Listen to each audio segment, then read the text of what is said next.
karami yung pili. Siguro may, naku, 2 kilo to. May 2 kilo yan. Yan na lang. Last na. Nataga ka. Ayun. Tinanggal na niya. Ayun. Ito na. Tanggalin. Nilanggam na tayo. Gagawa si Ate Ellen ng peanut. Candy peanut. Tinan niyo ang paggawa.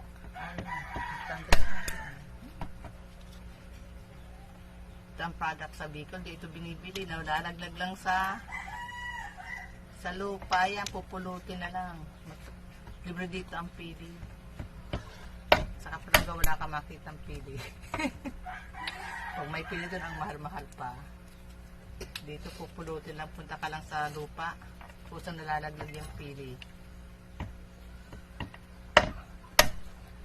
Ay, dito marami sa kanan. Ay, di mura dito ang pili. Sa labas.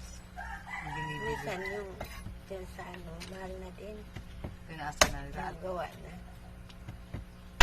Ano na. Yung baga sa mga binibili ng pasalubong, Oo. mahal na. Mahal na. Kaya mas maigi yung gagawa ka ng ganito. Kung iisipin, mura lang dapat at naandito lang pala ang produkto ng pili. Kaya kusang natubo ang pili sa lupa, hindi mo na kailangan itanim. Biyayang galing sa taas. Ayan.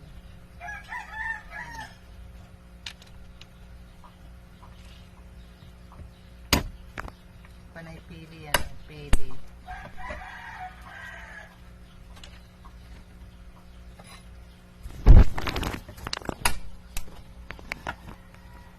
Panay pili po yung ginagawa.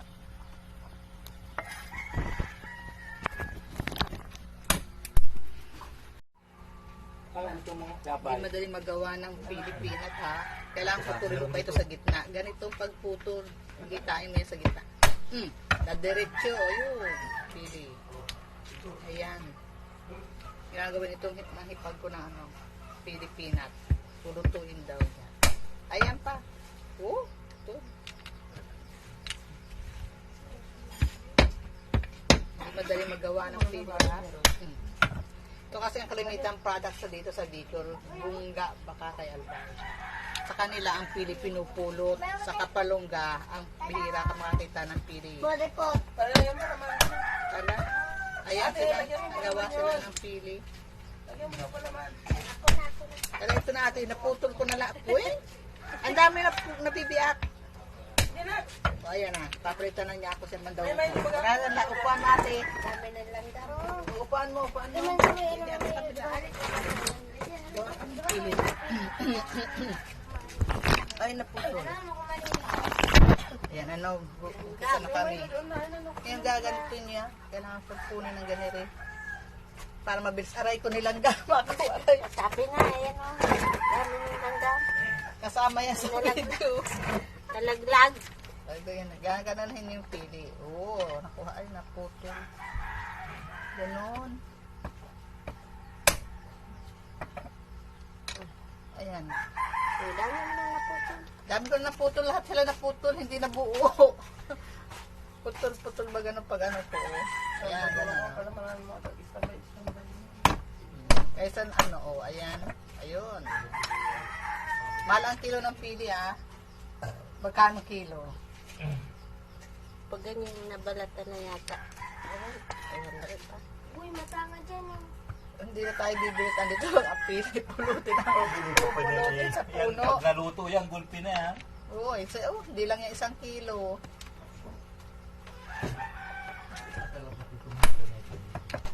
Kaya pala karamihan pag sabing Bicol, pili tayo. Pili ka kalain. Pili laing. Daraga yun, laing. Wala ditong kinunot. Nahulog. Ay, Sa wala. Kapalungga ang kinunot naman. Hindi rin makakagawa ng pagi dadalhin sa ano. Gawa ng kami mamasyal. Tulog pa. Mahirap pa siya nagtitinda dito ng pagi kahit ano ay pati. Kung magamay nagtinda. Pagi. Ayan o, laki na. Ito na yung laki. Pili. Kung nakapunta hapon sa sentro ng Bakakay, Hindi kasi sentro na kahapon yung pinuntahan natin. Tabako. Ah, iba pa yun. Parang mo nang ipot. Sentro ng Bakakay. Marami din. Baka di mo yung Hindi rin magawa na. Ayun. Niluluko ka ni lolo mo. Ha? Sabi, Ayan na ka, yung peanut. Kulang nga. Hindi siya nag-arobang mabuti. Ito pa kasing tunang tutulong siya ulit. Mas maganda daw. okay na yan. Okay na daw yan. Okay na, no? Oo, masarap. Hahaluin ng hahaluin? Oo. Halo na halo yung peanut. Nag-mix na, natuyo na yung sabaw niya. Alright. Asukal na siya. Ayun. Ganun siya. Peanut na po siya. May kasamang tikim yan. Titikman ka. Uy, mainit. Tinikman. Sarap na siya.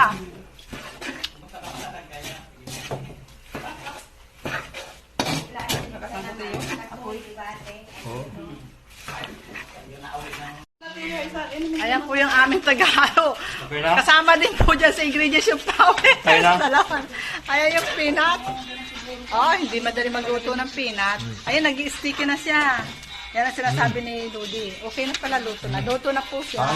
Ayun, ilalagay na yun. Hindi nagkaroon.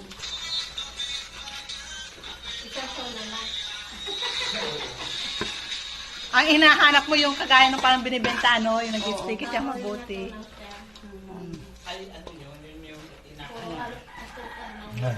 Aroba yun. Siguro inaaroba muna yung asukal.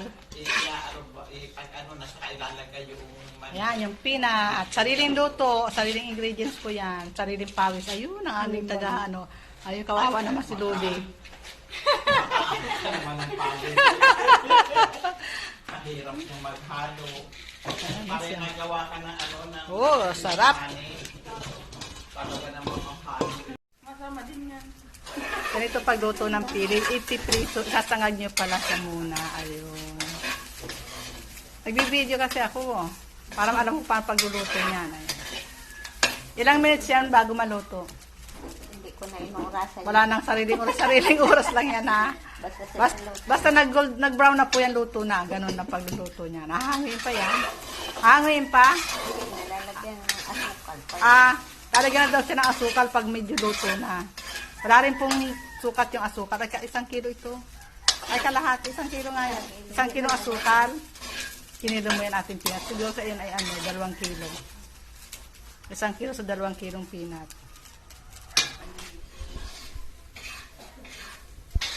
Ano naman yung kapatid ko? Kakain siya ngayon ng Tanong naman, pansit. hindi pa ako naka Hindi pa siya naka-makeup. May tinapay doon. Ito naman yung panang manok. Ayan, sarap niyan. Oh. Panang manok. Adobong panang manok. Ito naman si Mr. Cellphone. Ayan, ang gwapo kong pamangkin. Cellphone sa umaga. Gagawin yan. Sumag. May nude siya nakalagay. Sige lang, kain lang. turbo. Luluto. Ayun, gusto mang gagawin. Saging sabay-sabay na hinog. Naku, di na kaya kainin busin. Yan, hinahalo na nila. Hindi na tunaw. Minix mo na yung asukal. Hindi ko nakita, sayang. Hindi ko na video. Ayun na po, nilagyan na po yung asukal. Peanut.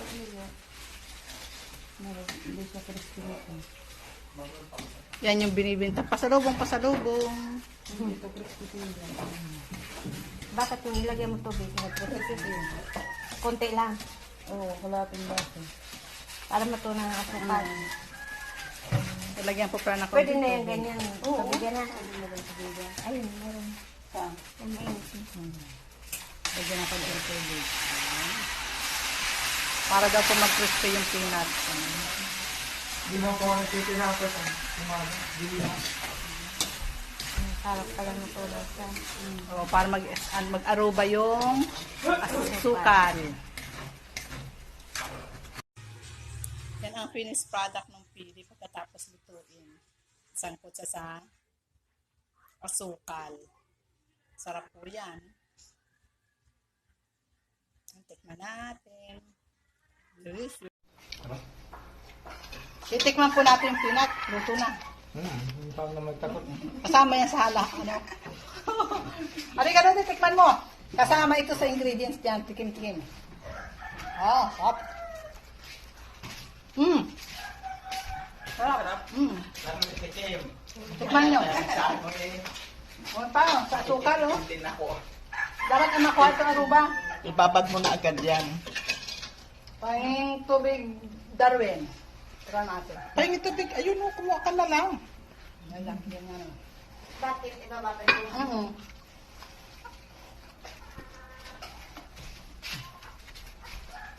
Ito pa mo sa ibababag. Wow.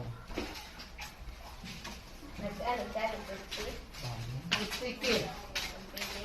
Dito lang yan ate. Dami pa ano, oh. Hindi mo tikman sa lodi. Tikman mo yung gawa mo.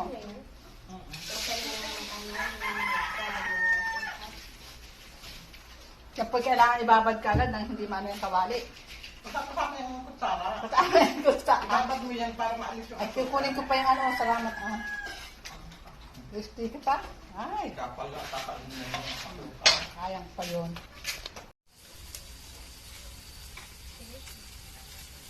Sarap niyang kainin. Makikanin yan.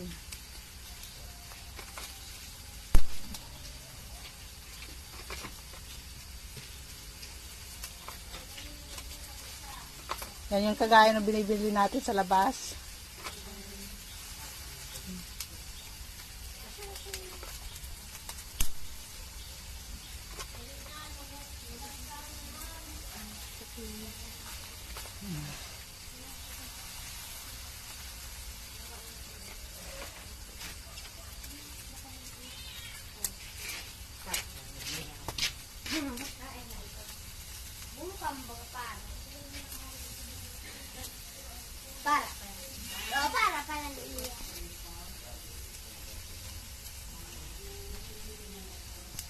Tapos tanggal ang lamok. Pag barbecue mo.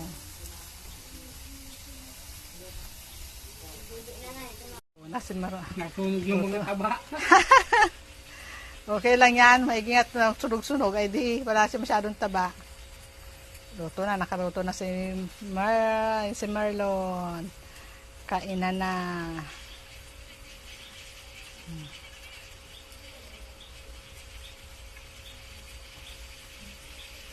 Ang bango ano?